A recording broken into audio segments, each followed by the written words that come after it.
सब जर एक झाले बच्चू भाऊ, हे सगळे शेतकरी जर एकत्र झाले तर हेच नाही, यायचा बाप, यायचा आजा, यायचा पंजा, यायचा खबर पंजा, आपण जे मागू ते देईन, आपण जे मागू ते देईन, पण तुम्ही एक व्हा. तुम्ही त्या पक्षात जाती फाती त्याच्यात गुंतू नका. तुम्ही शेतकरी म्हणून एक व्हा. अरे आपण म्हणू तो भाव भेटत, आपण पिकवलेलं अन्नाच्या मागणी दुसरा ठरवते का काय भाव द्यायचं म्हणून. लोक सुई बनवते तर त्याचा भाव ठरवायचा अधिकार त्या सुई बनवणाऱ्याला राहते, पण शेतीचा माल पिकून आपल्याला शेतीचा भाव ठरवायचा अधिकार नाही.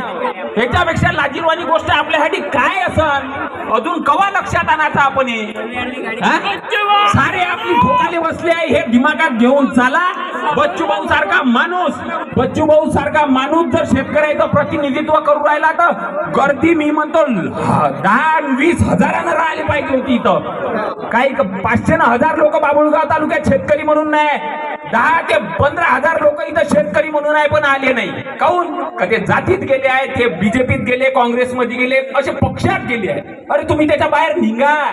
आपल्याला जगाचं आहे. आज जर आपण याच्यावर बोललो नाही ना तर उद्या आपण आपलंही बी ना आपल्या लेकरायचं बी भविष्य लय खराब आहे. हे दिमागात धरून चाला आणि सुरुवात आतापासून करा. कारण का आता येणार आहे पंचायत समिती, जिल्हा परिषद, हे ते दाखवून द्या सरकारले का शेतकरी काय करू शकते.